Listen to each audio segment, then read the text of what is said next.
Hi there and welcome from Ventura, California to today's webinar sponsored by vAuto and hosted by WebAttract, the leader in thought leadership webinars. I'm Lori Dearman, Senior Webinar Producer with WebAttract, and I'll be your moderator for today's session. And in just a moment, we'll be introducing Majd Saboura, a specialist in the wholesale sourcing market, for an interactive webinar to help you turn sourcing auction vehicles into a competitive advantage. You'll also have an opportunity to have your questions answered at the end of the presentation during the Ask the Expert panel session at the end of today's presentation. Today we've invited you along with a diverse audience of over 250 professionals registered from 31 states and provinces. Before today's webinar, we asked each of you to tell us a bit about what you'd like to learn, and many of you weighed in. Thank you so much for your input, and I think you'll find that today we'll address many of your requests throughout the program. Today you'll walk away with best practice insights that will help you align every purchase to your front-end gross and sales velocity objectives, focus your bidding, buying on vehicles that will perform best at your dealership, improve the profit and retail performance of auction purchase units, and minimize auction purchases that don't really fit your retail objectives. Now, before we get started, I did want to start with a quick poll question for all of you. How has your auction sourcing process changed in the last 12 to 18 months? Go ahead and let us know. Is it we're going to more auctions than we used to? We're buying a few more cars online than we used to? We don't go to physical auctions. We only buy online, or our process really hasn't changed? All right, let's go ahead and take a look.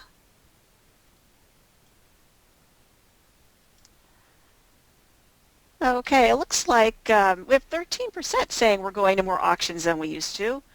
31% we're buying a few more cars online than we used to. 23% we don't go to physical auctions, we only buy online. And 33% of you saying that your process really hasn't changed. Looks like a pretty even spread across the spectrum there. And I think there'll be something for everybody in today's webinar. Thank you so much for participating. And at this point, without further ado, please let me introduce our speaker for today, a 9-year veteran of the automotive industry. Majd specializes in the wholesale market, where he has worked nationally as well as internationally, connecting buyers and sellers on behalf of Manheim. In his current role with vAuto, Majd leads wholesale business development for Stockwave, which is vAuto's wholesale sourcing innovation. Prior to Cox Automotive, Majd held international finance and revenue management positions for Manhattan Associates and Invesco, and he earned a bachelor's degree in accounting from Kennesaw State University. He currently resides in Atlanta along with his family.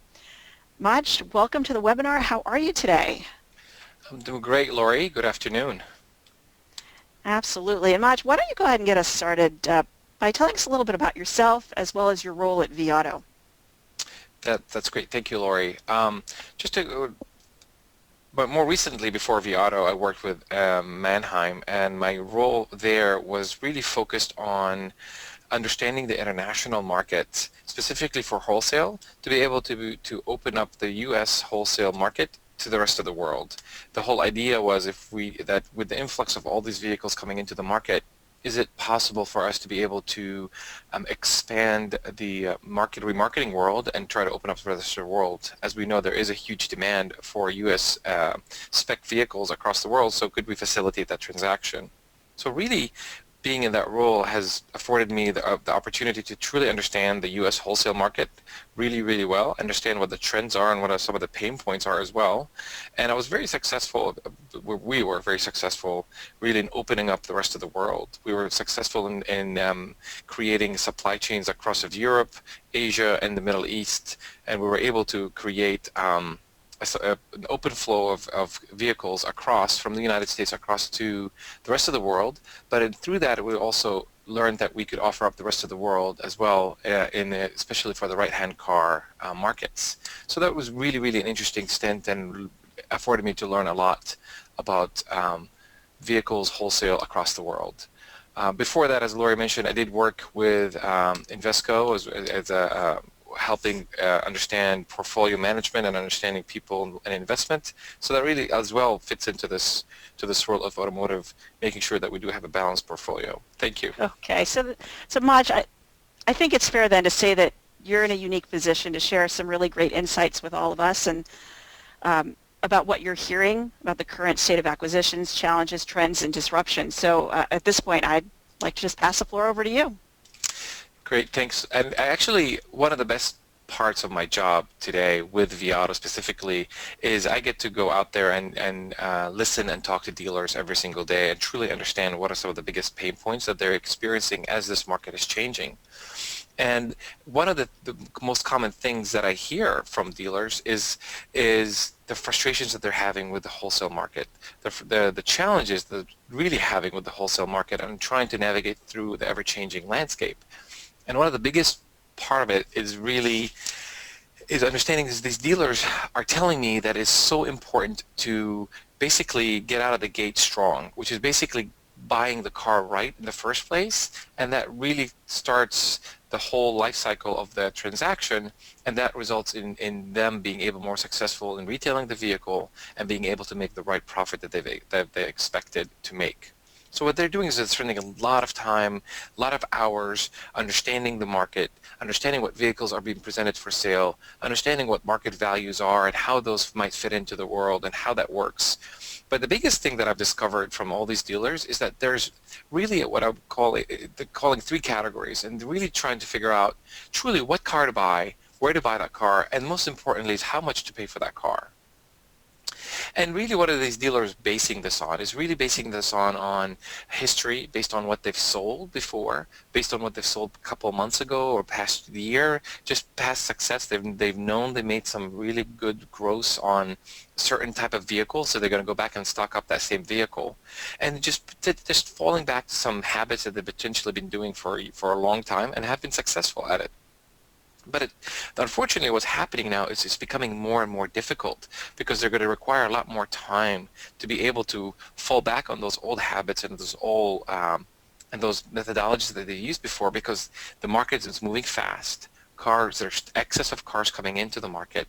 So it's really comes back to what I would try to call or try to categorize all these issues is really having a lack of a game plan. We all hopefully are sports fans and we watch sports, so it's really hard for us to go say, it's Monday Night Football, let's go out there and play a game. But you do your work and you do your study to understand how you're going to do it, how you're going to be successful at that game, and truly have a business plan to be able to go out there and tackle that day and be successful and end up with a win.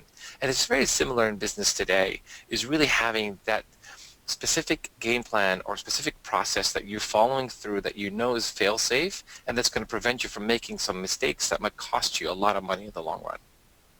But before we start defining what is a game plan, understanding what that looks like, I would like to step back a little bit and take a look at the overall wholesale landscape and kind of look at the market trends and what's going on in the market today and what we're seeing. So the NAAA, the National Automotive Auto Auction Association, presents their member auction sales numbers every single year. And this is a trend over the past 10 or so years that kind of shows you the volume of transactions that have been, these are not the volume of transactions that have been presented, these are the ones that are actually transacted or sold through these auctions. And we can see in 2015, we're getting close to the rates that we've seen in 2003. And that's almost 10 million transactions sold. So in order to sell 9.6 million as we did in 2015, there were over 20 million vehicles presented for sale, and only half of them actually successfully sold. So the market is continuing to, we're seeing this increase. We're seeing that the lows we've seen in 2011, 2012, 2013, that's really coming back from the slowdown in production from 2008. We're seeing that we're going back up again, and the prediction is that that's going to continue to grow over the next couple of years. And the most important driver that's really driving the sale of these transactions is the new car lease penetration rates. So we can see in the first half of the year in 2016 has seen the highest numbers of penetration that we've ever seen before in the market. I mean, on aggregate, about over 30%. We did start noticing some slowness in the market in July, but we're seeing that coming back up again in August and September. So there was just this little slowness in the market, but that's coming back up again. So that deep penetration of leasing which is really resulting, as we know, these cars to potentially come back into the market, is projecting to bring back over 4 million car transactions back into the market over the next 3 years.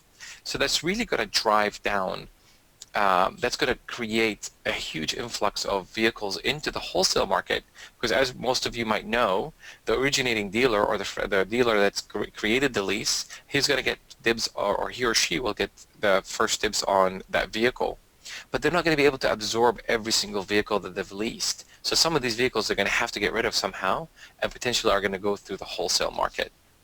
And the reason we're seeing such an increase in leasing is because new car prices have gone up over the past years. So consumers are really worried about payment, as we all know. So leasing and all these incentives that the OEMs are offering on leasing, it's creating a very attractive proposition for these consumers, and they're going for that, and they're resorting to that way of still driving a new car, but being able to manage their monthly payment. But we all know, like I said, in the next 24, 36 months, those cars are going to get turned back in. So with the influx of these vehicles, with all this extra supply that's coming in, that most economists are coming out there and asking the question, why are we not seeing this price decline? So it's really saying is that we've seen about 3 to 4% decline in vehicle prices overall at auctions this year. But what we haven't seen is the bigger drop that analysts are expecting to happen. This deep price cut that's anticipated when you have a huge supply. So that really begs the question whether this is the new normal in the wholesale market, where wholesale prices really don't move all that much. Even as supply changes, the volatility is going to hit certain segments, but not necessarily is going to be hitting the entire market as a whole, and it's really going to be based on market conditions. So this seems to be a reasonable conclusion, and it begs the question why. And really part of the question could be answered is from the rental companies and how they're holding on to their fleet potentially a little longer. And part of it maybe is a deal with the OEM to try to protect the residual values. But in order for us to get a complete answer, we really have to refer back to the retail market and see what's going on in the retail market. So if we look at this retail market, then on the flip side, we're seeing some really, really strong CPO sales for both franchise and independent. It's really been strong for both franchise and independent dealers, but really for franchise dealers, they're seeing really good CPO sales, and they're probably coming, and they're going to continue to see that growth. And one of the main reasons is, as I mentioned, is these newer vehicles coming back into the market that are well maintained, that have low mileage, that are really qualifying for these CPO sales. From an independent dealer perspective, we're seeing a little bit, they're also doing better as buyers are looking for these monthly payments. And so they're looking at these ways to be able to acquire a vehicle, but they're not necessarily interested in leasing it. They still want to own a vehicle. So they're going out there and being able to find good deals on these vehicles. So the consumers like the increased availability of newer cars with low mileage and better quality, and they're going to find them attractive and affordable. What we've also seen is that more used vehicle leasing is on the rise as well. So that's a new market segment that is starting to evolve and starting to grow, and we're going to continue to see that growth in the next couple of years.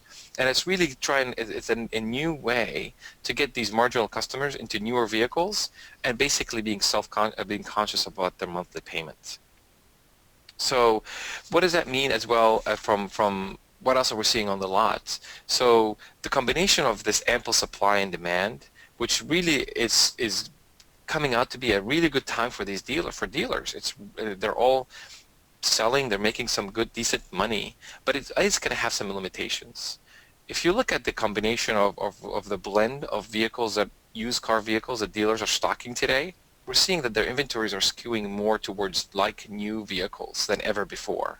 So because of the availability of these vehicles. But what this does is that it's good for this current market because there is some high demand, but it is going to create some challenges because if the folks are looking for these older vehicles, they're having a hard time finding those 8 to 10-year-old vehicles. And all the studies that we've seen so far is that millennials and these new generations are looking for these little older vehicles because they're being very conscious as far as money, and they can't really afford these like new vehicles in the market, so they're resorting for little older, cheaper vehicles, but they're harder to find those in the market today. Well, the second limitation that we're seeing, and the other that's going to cause some issues for dealers potentially in the long run, is that we are seeing a compression in margin, and that dealers are selling more and more vehicles, but they're making less per vehicle as they're selling it. They're making less margin per vehicle. And this is a study, this is an analysis that was pulled that reflects the margin for the publicly traded dealer groups. And you can see that over the past couple of years, their margins have been dropping. And this is right in line with the study that NADA published last year, that they've seen over the past 5 years there have been a 20% total compression in margin. So what are some of the two takeaways that we've seen so far? So the combination of the wholesale and retail market trends are really creating two sort of categories that we can sum up the trends that I've just shared with you. And that's really is that we're going to see an increased competition out there for that right vehicle that fits our market, because even though you have a lot of supply coming in there, we're going to see a lot more buyers coming into the market that are going to be competing for the same vehicles. But we're also seeing is that it's going to be much harder, and it's going to be, and the onus on us as dealers, or on you really, is to be able to make sure that you are making the proper gross on those vehicles, because you need to be able to maintain your velocity and maintain your turn. So that puts it into more of sort of another two categories that I'm hearing the most about auction complaints, and how do we go out there and tackle the wholesale world, and how do we are efficient in our auction acquisition strategy.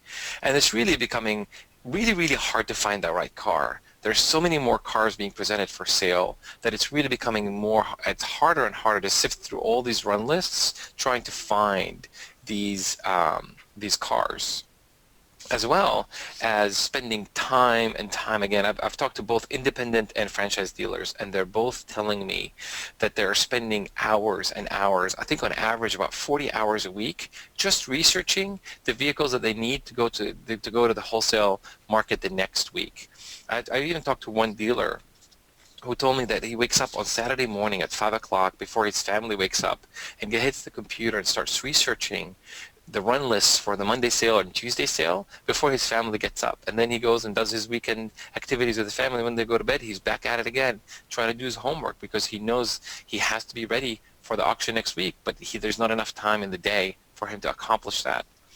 So it really sums it up from a quote from this independent dealer in Texas that shared this quote with me. He says, "Buying cars at auctions is really a form of legalized gambling, and the dealers who are the best at working the numbers will always win."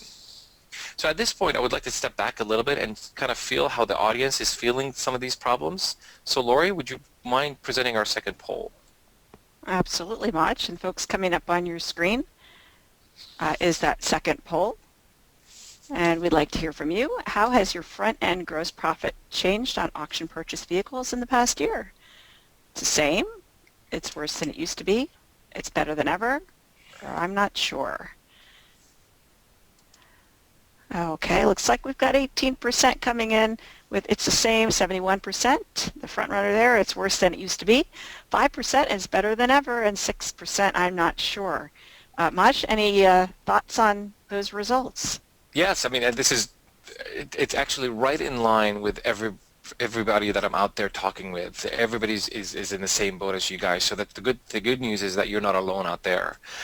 So this is, and I appreciate you guys being on here as well, because we're going to share some insights about how to become better and be able to improve that further on the presentation.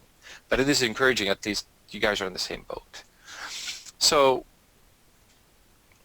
the next question really comes into is that if I'm out here telling you that the market is good, dealers are selling cars, there's more supply better than ever, so why is it really hard for you guys to make that gross that you really want on auction vehicles specifically? And it really comes to a couple little categories. It's really the number of cars that need to be evaluated. The influx of supply coming into the market is making it more and more challenging to be able to find that right vehicle that you need, that your consumer is potentially looking for, that will make you that front end gross. And really truly understanding which vehicles you need for your dealership. because every dealership is going to be different. It's like a stock portfolio. You need to make sure that you have a balanced portfolio out there of vehicles that are the right mix and that our consumers are looking for. So really understanding which vehicles you truly need for your dealership, for your lot, is becoming more and more of a challenge. And so really going back and relying on the old ways of what used to happen in the market, with as fast as the market is changing, it's becoming more challenging, and you'll always feel like you're going to be behind the game ball a little bit because somebody else is going to be ahead of you. And really understanding, and the most important piece of it is understanding how much to bid for a vehicle when you go into the auction. You can rely on valuations and books and so forth and historical values, but is that really the only indicator that you need to use when you go into the wholesale world and be able to bid on a vehicle? A low pricing that's going to happen, or you're seeing some today, is going to potentially be tempting to bid on the wrong vehicle, and if you're only relying on instinct or your past experience. And we also know that gas prices are going to continue to drop. They've dropped the lowest than ever. As we know, consumers are out there, they're driving more, they're more excited about buying these trucks and SUVs because of the gas prices are up there. So it's really understanding what is the right mixture. And the most important insight that I have from that is that consumers are willing more than ever to pay a premium for used cars because of the quality of the vehicles out there is much better than they ever had seen. So the consumers understand that and they're willing to pay more for it. So acquisition costs are not going down. Auction fees and reconditioning fees and all those fees are not going down. So why is this the new norm today? Why is that becoming and not changing with the market? So if we take a little look at what are some of the two profiles or two characteristics of the auction buyers today, and really would like to put them into two categories, which is the look harder dealer and the look smarter dealer. So if we examine a little bit and try to take a look at what each characteristic looks like, if we look at the look harder dealers, these are dealers that are going to continue to leverage instinct, past experiences, and potentially occasionally referencing their valuation books. They're the ones carrying their books in their back pockets, going to the auction. They're folks that we try to categorize as in-lane survivors. They're the folks that love to go to the auction every single week or every other day, and like to walk around the lot, to go the day before, walk the auction, look at these vehicles, take their paint meter and measure the panels around to see if the car fits in the special profile or the way that they think the car should be in that condition. They're really chatting with other dealers and listening into some of the things that are going on in the auction, and those dealers in the lanes with them, potentially chatting it up and talking and just seeing what's going out there. But in reality, they're not really grabbing a clear picture of the market and what is truly driving the values in the market today. And they're looking around at these younger buyers and these new car dealers that they're coming into this auction, and they're just shaking their head at them because they're thinking they're paying way too much for these cars and that they would never pay for that vehicle. They would never pay that much for that vehicle, and they don't understand why. And they're having a hard time really understanding or trusting the condition report of the vehicle that's being published by the auction because they really feel like they need to go out there and touch the vehicle. And they take pride in saying, you know what, I can spot a lemon a mile away and nothing's going to get past me in these lanes as the cars come through. And really what that means is that they're not looking to change. They're in their own way. They're still going to one or two auctions that they like to go to, they've always gone to, and they base their experiences based on these two auctions. They're very limited from a stock and information and availability. And they're really sort of influenced by the demand saying, well, I've sold 2 cars yesterday, I need to go buy 2 cars tomorrow to keep that right amount of inventory that they believe is right for them, that's stocked in their market. So it's really not in tune with truly the market trends and what's going on in the market. So they think they know what they need, but they're not allowing the market to tell them exactly what to buy. They're basically saying, this is what I've done, this is what I have sold, I have a lot that fits 25 cars, I've sold 6 or 10 last month, I need to go replace them with the same exact 10. And most times, they're not getting really the cars that they want. Rather, they're just getting the car that they are able to win that week because these younger guys are coming over there and outbidding them. And one thing that we've been able to understand from some of the analysis that we've done in some of the studies is that most wholesale sourced vehicles that are aged over 30 days have practically no gross in them. So if you're going to be buying cars through the wholesale market, you need to understand that those cars, you can't have them sit on your lots for 30, 40, 50, 60 days to be able to sell them because you know you're going to get the money for this vehicle. You need to be able to move these vehicles fast because the market is ever changing and these consumers are coming out there looking for these cars, and just having a car sit there on your lot is taking your money away from something that you could really be selling and your customers are really looking for. So on the flip side, what does a look smarter dealer look like? How are their characteristics and the things that they're doing a little different than the look harder dealer? Well, the most important thing that the look smarter dealer does is that they are spending less time researching and more time buying. They are using technology. They are leveraging the tools out there to do the work for them, and they're being able to come around and be focused and determined to the right cars that they need. So they're filtering through all the noise. They're eliminating all this extra cars and things that they don't even need to consider, and they're only focusing on the vehicles that make sense for them. But they're still having to rely on their instinct and expertise 100% because you can never replace that. But they're relying more on technology and tools to be able to present them the right vehicles so they can leverage on their expertise and instinct and being able to fulfill that. So what does that look like? How does that look like for a dealer? So here's a peek at how a look smarter dealer saves time searching for vehicles. They let technology do the work for them. They use tools to define certain criteria and certain characteristics that they need for these vehicles, and these vehicles are just showing up in their search engine. And they're based on profit and purchase parameters that they've predefined through their game plan to be able to implement and be able to apply this across the search. They're evaluating vehicles nationwide. They're not just looking at one or two auctions that they've always relied to. They're looking at the whole market and seeing what's out there. They're really looking for that right car, but they're looking at less cars because they're eliminating all the ones that does not make sense for their dealership. Something else that these look smarter dealers are doing is they have a complete view, as I mentioned, of the national market. They're looking at the same vehicle, whether it's in the local market or anywhere else. Even if franchise dealers are moving online, they're able to leverage this technology and going out there because they need to be able to apply their experience, but they're looking at it in a way to be able to find the right car to be able to fully master the online environment. They can excuse me, they're finding that specific car tool or methodology. If a specific customer comes in and says I'm looking for this wonderful perfect car, and they're using that technology to go out there and find that vehicle for them. So they're using a specific search to fulfill a customer need because there's a need for that car, for that vehicle, but they're really utilizing it for their own benefit to be able to satisfy customer satisfaction and saying, I have a customer with a need, I'm going to be able to fulfill it. If I don't have it, where else is it in the world that I can go out there and find it? So they're looking at more auctions across the universe, and they're being able to evaluate our car's price is cheaper in different regions compared to my region and be able to use that.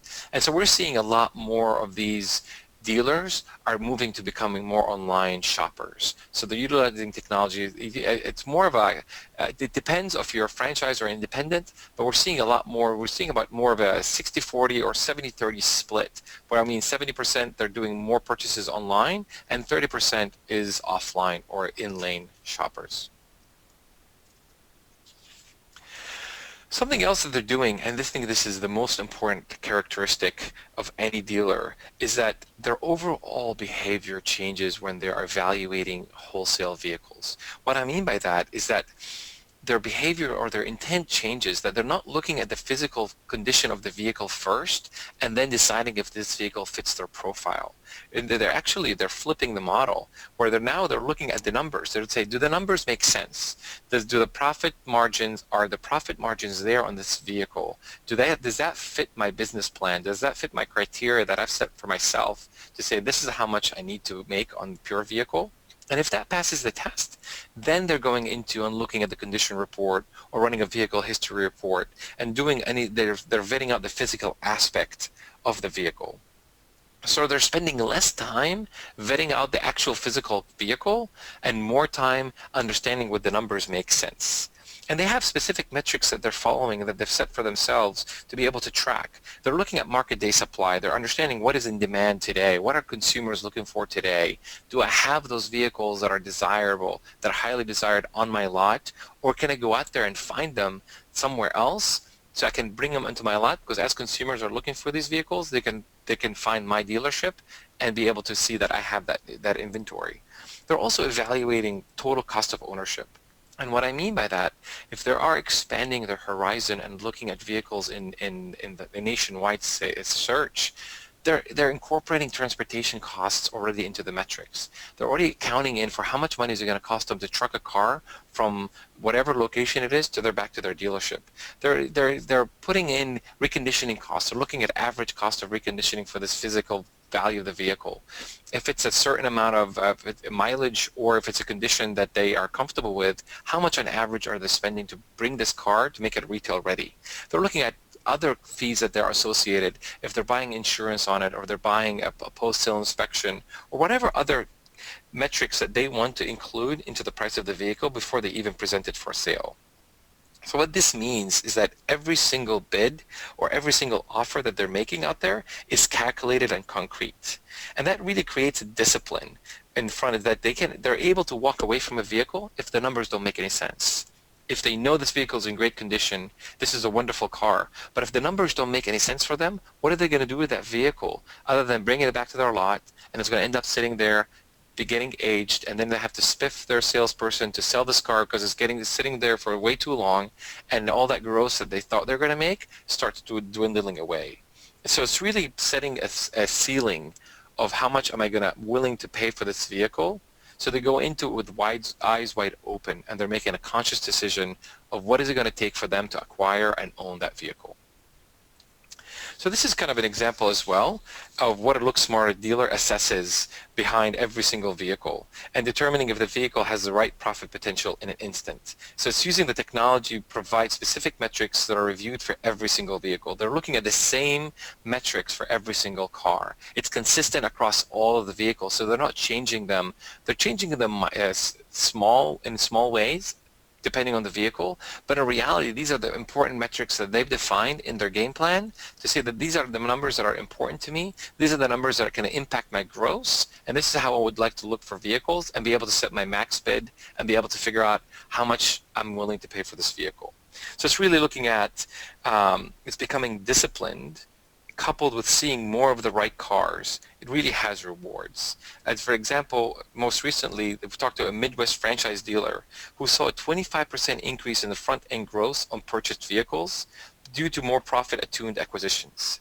Because he's becoming more disciplined and he's looking at the numbers first, he's definitely seen an increase in his profit. Just like an independent dealer in Minneapolis reduced his cost of goods by 10% by buying cars online at auctions he'd never before considered.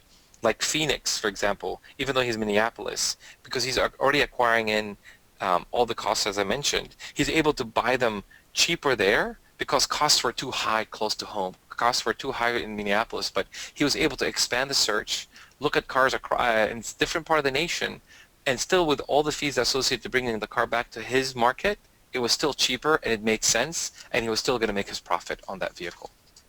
It's pretty amazing, to be honest. So it's really, to summing it up, is really understanding the balance between the front-end gross and with the potential back-end gross potential, or other ways that you can be able to tweak to make sure that you are still going to make your profit in mind. So you're not just focused on one aspect of the equation before you go to the auction and then bringing it back to your lot and being able to evaluate how does it make sense completely. You're doing it beforehand, before you even walk into an auction or log in online to be able to purchase that transaction. You're looking at the view, evaluating the data all together in one quick swoosh. So it's all there for you at your attainable at the tips of your fingers. And they're going to pay extra for a car that they'll sell fast and potentially bump up the back-end growth. So they might potentially be able to take a little cut on the front end because they know this car is in high demand, but they know they might be able to make it back on the back end. So in total, they're still making the right amount of money that they want, but they're able to tweak the formula to make sure that they are in tune with what the market is telling them to do. So really stepping back and saying, is the biggest problem today, is it overpaying for vehicles auctions? I would say overpaying for a vehicle is not really what everyone else thinks today. It's really what are you sacrificing to get that deal? So buying a car below MMR or buying a car back of book doesn't really mean as much as it used to for dealers who are using a retail market-ready approach to determine the cars that merit a deep dive and what to pay and how much they might make on the cars that pass the profit test. So what that means is that it's really, you know exactly what you're sacrificing to get that vehicle. And like I mentioned, if you're sacrificing the front end gross because you know you're going to make it on the back end, then it's okay. It's still a good deal. It's still making you the profit that you've set for yourself to make on that vehicle. Or you could potentially be able to evaluate whether to maybe to make that front end gross, to be able to be competitive in the market, you might cut down a little bit on your reconditioning fees. Or you might be able to say, I don't need to get a post-sale inspection on this vehicle because it's a better vehicle. You're able to make decisions on the fly and adjust the formula or adjust your game plan to be able to achieve that profit that you've had for yourself. So it's really understanding what do you need to do to acquire the vehicle to make sure that you are making your goals, as well as potentially you're taking ahead on this vehicle because you have a really good customer that's been really wanting this vehicle, that you know if you take ahead on this vehicle, potentially that customer is going to bring you 3-4 other deals that you might be able to make your money back. Again, it's going in and understanding a complete picture of your acquisition strategy, of your game plan, and why you're doing the things that you're doing. So really when you look at those young guys and you think they're overpaying, then you ask yourself, are they truly overpaying, or are they looking at a complete profit picture, and what do they know that I don't know? I think that is a more question that should be asked in reality.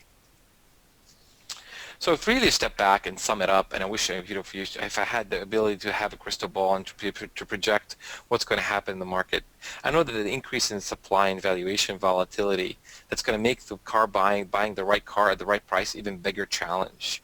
So it's really using technology in the lanes or online is going to be able to help you navigate through as the landscape becomes more and more complex. And price is going to continue to be a bigger challenge because we're not going to see that price drop in the market because we're seeing an extra in supply. And I also see that we need to be able to become more efficient and profitable in our approach. We have to figure out what our new game plan is going to be, because if we continue to do the same things and we don't change and adapt to the market, then we are going to continue to be overpaying for these vehicles or being able to buy the wrong vehicles and having them sit there and aged at our lots. And I will project, and I do see that there's going to be higher reliance on auction vehicles more and more in the market because we're seeing fewer and fewer trade-ins. That increase in leasing and the penetration in leasing is causing these consumers, to bring these cars, to turn these cars back in as a lease. So we're seeing less and less trade-ins because people don't own the vehicles anymore. So that's why we're going to see that the dealers that used to rely on their trade-ins to supply their used car inventory are going to have to be forced to go out there and figure out how to acquire these vehicles in another channel. And unfortunately, we are going to continue to see this margin compression that we've seen in the past 5 years, 20% so far, and I do feel like we're going to continue to see that margin compression. So really owning the right car for the right money and understanding what our profit potential per vehicle is becoming more and more important.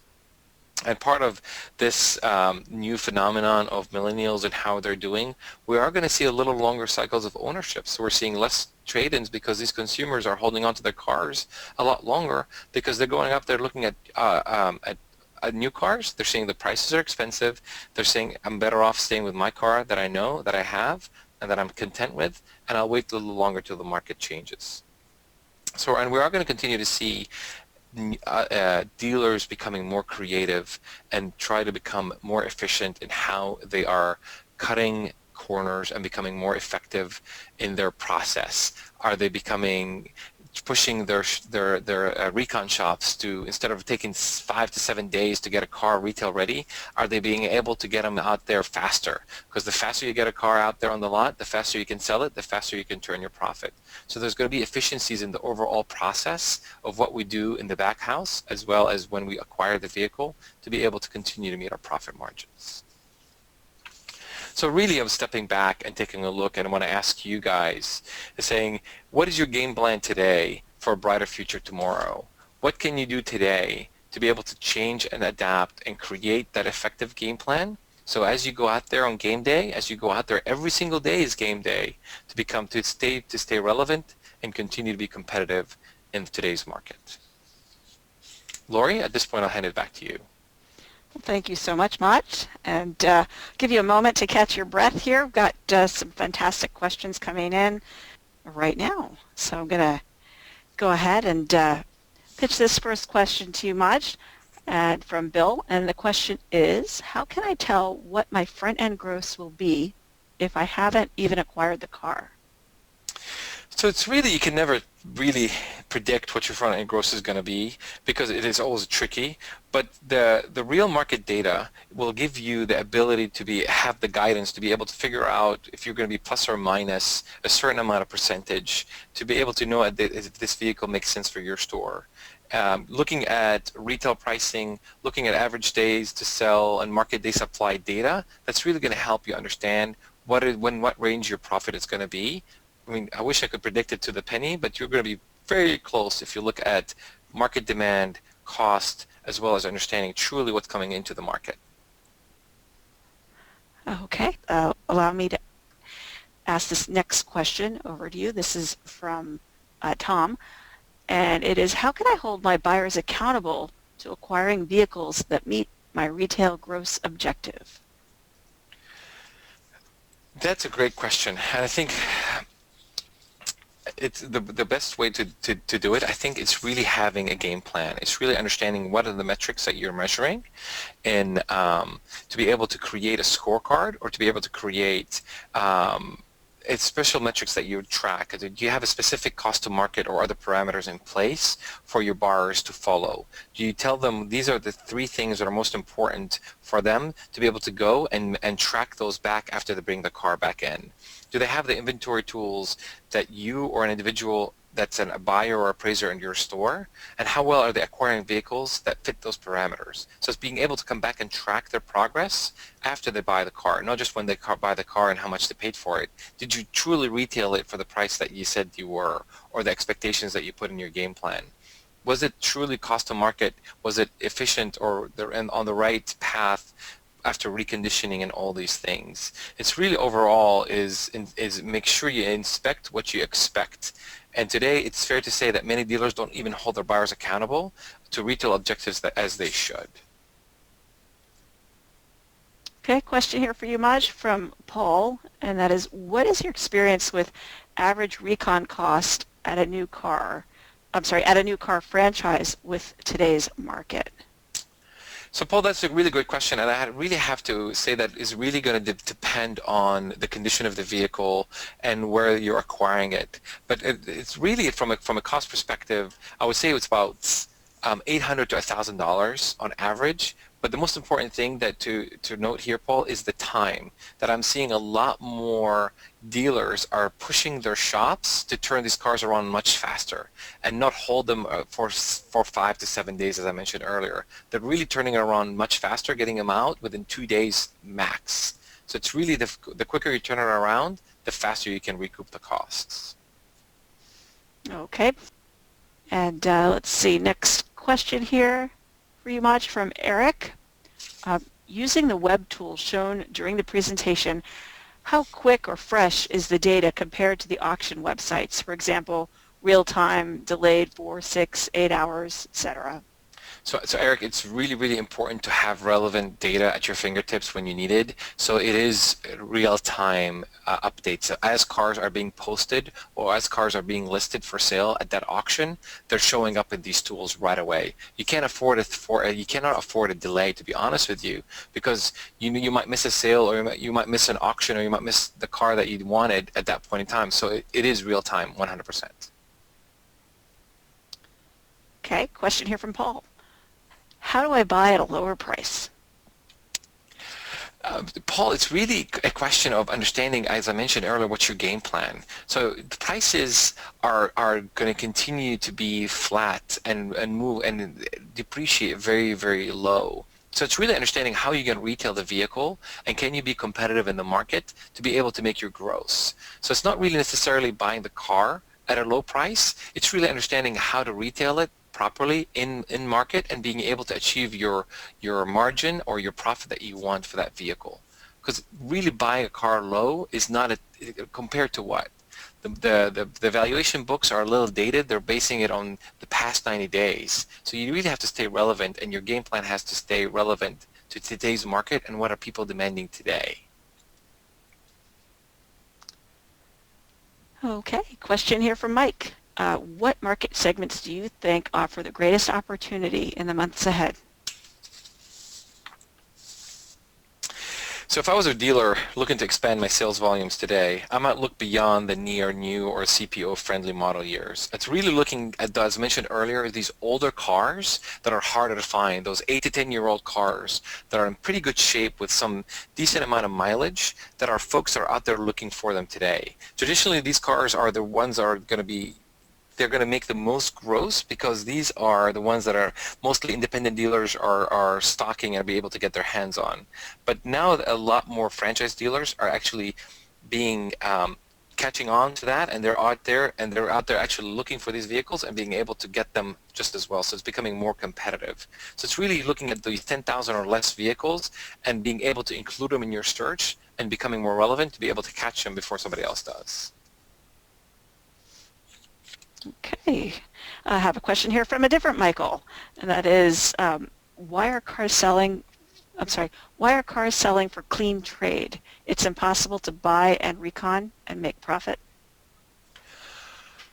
I don't know that it's accurate or not, Michael. I mean, I know it is very hard to buy a car that is going to be retail ready, and that's what it comes back to becoming more efficient and effective in your recon shop, or if you are outsourcing your recon, being able to go back there and negotiate these rates and being able to truly drill down into your true costs of recon. Because we know to buy a clean car at auction, it is going to cost you a little premium because you don't have to spend it on these recon to take it back to your shop. But that's, again, having a game plan to truly understand and having a true partner in your recon shop or your partner that if you outsource and being able to work together to be able to cut those costs down. That's where you're going to find efficiencies and better ways to acquire these vehicles, and then it doesn't become an issue. You're not really going out there and competing for those clean cars that everybody else is looking for as well. Okay, question here from Tom. I took to purchase a curtain type of vehicle, which are vans. How do you educate some dealers that way overpay, or is that just a learning curve for some dealers? How do they get their money back when they overpay $3,000 to $5,000 when banks know what the retail numbers are? So Tom, again, that goes back to the question that I mentioned earlier. Do these dealers they are potentially overpaying to what these books and what these lending institutions are being fed from numbers? But if they already have a customer that's out there asking and willing to pay the amount of money that they're asking, or if they know there's a certain niche market in a different area that they'll be able to take these vehicles and sell them and still make that money, that's what they're doing. So they're really putting the valuation book, as I mentioned, as sort of secondary, more as a reference or a guiding point, but they're really focused on truly how much money am I going to make in this vehicle, and am I able to potentially sell this vehicle in my market, because I know there's a huge market, there's a market day supply number that is low, and that is there's a huge demand for this vehicle, or potentially I'm going to take this and ship it up to a different region that is having a high demand that I can afford to buy this vehicle at that price. So it's not necessarily a learning curve. It's really truly understanding your game plan, as I mentioned, is looking at all the variables together in one place and not just deciding based on wholesale values. It's really looking who is in the market, what is the market demanding, and can I really make my profit goals that I want for this vehicle and in what market it is. All right, thank you so much. And got one more question in here. How can I compete in the lanes with buyers who are always willing to overpay? So I think that it goes back to a similar topic that I was asking, is why are these buyers able to overpay again and again? The answer is that to them, they're probably not overpaying, as I mentioned, because they understand truly what the game plan. They plan to spend potentially less on reconditioning. They know that this car is not as doesn't need as much work as they thought there was. They'll be able to cut down their reconditioning. Maybe they have a buyer in a different market, as I mentioned earlier, that's willing to overpay for it. So they're buying it in this market, but they're going to ship it to a different market that for that specific model is bringing in a lot more money. So maybe they're really focused on doing fast inventory turns, and they're really being able to cut down the front end gross because they know they can make it on the back end. So they're looking at an overall picture. They're coming in with a holistic plan of understanding what is really needed, and then they're going into the market and they're having a certain amount of, as I mentioned, a ceiling of what they want to pay for that. And MMR or books or whatever it is irrelevant because they know the end plan and they already have a profit in mind. All right. Looks like that's it for the questions that have come through. But Majd, would you like to leave our audience with any closing comments? Yes, I want to thank everybody for taking the time out on a Monday to join us today. And hopefully I was able to share some insights and give you some ideas or some pointers that you did not take into consideration before. And I also urge you to go back and start thinking about what is your game plan and start putting a process or a way together. Start small and be able to track it and be able to evaluate and see if those little changes are making you more money in the long run. And I wish you all the best in the world out there. All right. Looks like one of our attendees, Michael, says thank you for the information. Michael, thank you. And folks, before we sign off, I would like to as well thank each of you for joining us and trust you found today to be of value. Special thanks to you, Majd, as well as to the sponsor for today, vAuto. And most importantly, thanks all of you for joining. This is Lori Dearman saying have a great rest of the week. Bye for now.